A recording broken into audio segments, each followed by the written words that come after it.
Video assistant referee মানে VAR এটা কি ফুটবলের জন্য ভালো নাকি খারাপ? এটা কি খেলার ভুল ঠিক করার জন্য এসে নিজেই একটা সমস্যা হয়ে দাঁড়িয়েছে? চলুন আজকের এই আলোচনায় এর উত্তর খোঁজার চেষ্টা করি।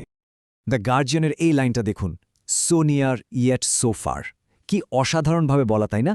মানে প্রযুক্তিটা একদম হাতের কাছে, কিন্তু তারপরও মনে হয় কত দূরে। এই একটা লাইনে কিন্তু ভিআর নিয়ে আমাদের সবার হতাশার কথাটা বলে দেয়। আর এখান থেকেই কিন্তু আসল প্রশ্নটা আসছে। ফুটবলের এত বড় একটা টেকনিক্যাল সলিউশন, সেটাই যদি প্রবলেম হয়ে যায়, তাহলে এর সলিউশনটা কি?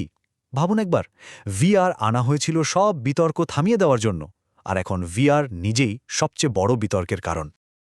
আচ্ছা, তাহলে চলুন একটু গভীরে যাওয়া যাক। ভিআর আমাদের কি আশা দেখিয়েছিল আর বাস্তবে কি হচ্ছে, দুটোর মধ্যে পার্থক্যটা একটু দেখি। তো ভারের মূল প্রমিসটা কি ছিল? একদম সোজা, স্পষ্ট আর বড় ভুল যেগুলো সেগুলো ঠিক করা হবে। রেফারিং নিয়ে আর কোনো বিতর্ক থাকবে না। কিন্তু হচ্ছেটা কি? হচ্ছে ঠিক তার উল্টোটা। নতুন নতুন বিতর্ক তৈরি হচ্ছে। লিভারপুলের লুইস দিয়াজের গোলটা যেভাবে বাতিল করা হলো, সেটা তো বিতর্কের আগুনে ঘি ঢালার মতো ব্যাপার ছিল। তাহলে এখন প্রশ্ন হল, এই সমস্যার সমাধান কি?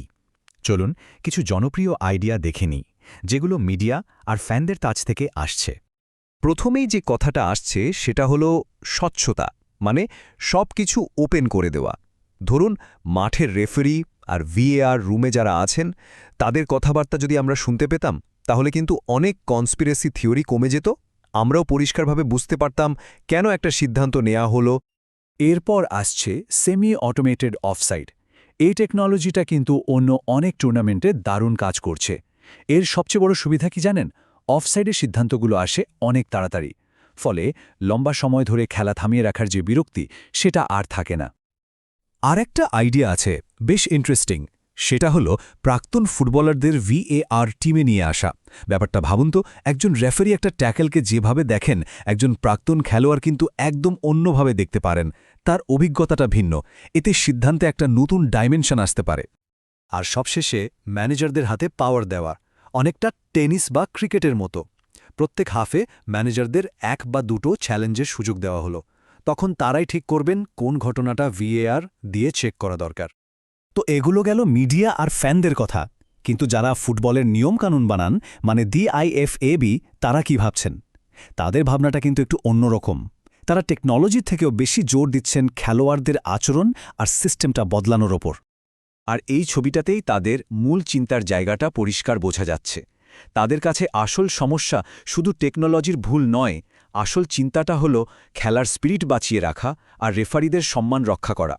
কারণ মাঠে খেলোয়াড়দের খারাপ ব্যবহার এখন একটা বড় সমস্যা হয়ে দাঁড়িয়েছে। এই লক্ষ্যটা পূরণ করার জন্যই তারা একটা নতুন নিয়ম পরীক্ষা করছে, বিশেষ করে তৃণমূল ফুটবলে।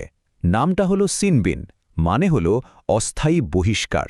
সোজা কথায়, হলুদ কার্ড দেখানোর মতো কোনো ফাউল করলে খেলোয়াড়কে 10 মিনিটের জন্য মাঠের বাইরে পাঠিয়ে দেওয়া হবে। একটা ইনস্ট্যান্ট শাস্তি। শুধু তাই না, আরও কিছু নতুন নিয়ম পরীক্ষা চলছে।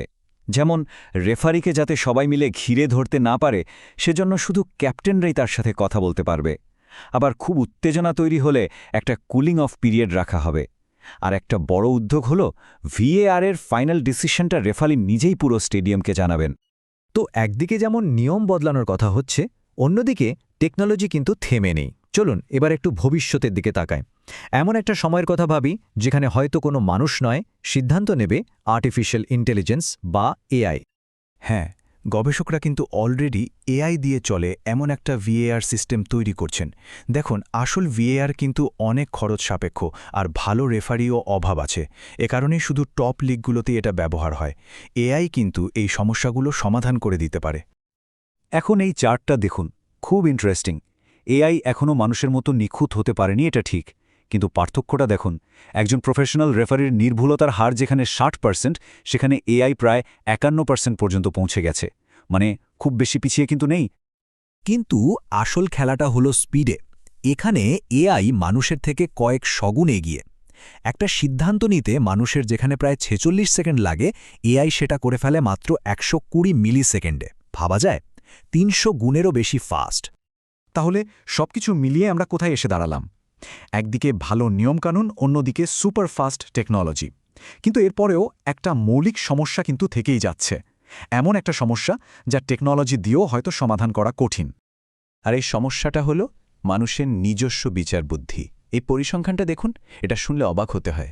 একটা স্টাডিতে দেখা গেছে 28% ফাউলের ক্ষেত্রে টপ লেভেলের রেফারিদের একটা গ্রুপ একই ঘটনা দেখে 3 রকম সিদ্ধান্ত নিয়েছেন। তার মানে কি? মানে হলো দুনিয়ার সেরা রেফারিরাও অনেক সময় একমত হতে পারেন না। আর এই পয়েন্টটা আমাদের আবার সেই আইএফএবের মূল কথায় ফিরিয়ে নিয়ে আসে। তারা কি বলেছিল? সেরা ম্যাচ সেটা নয় যেখানে সব সিদ্ধান্ত 100% নিখুঁত হয়। সেরা ম্যাচ হলো সেটা যেখানে খেলোয়াড়রা একে অপরকে, রেফারিকে এবং খেলার আইনকে সম্মান করে। তাহলে শেষ পর্যন্ত প্রশ্নটা এটাই, আমরা আসলে কি চাই? এমন একটা খেলা যেখানে মেশিনের মতো সব সিদ্ধান্ত নিখুঁত হবে, নাকি মানুষের এই ভুল, এই বিতর্ক, এই নাটকীয়তাই ফুটবলকে এত জনপ্রিয় করে তুলেছে? এত সব টেকনোলজি দিয়ে আমরা আসলে ফুটবলের কোন জিনিসটা পেতে চাইছি?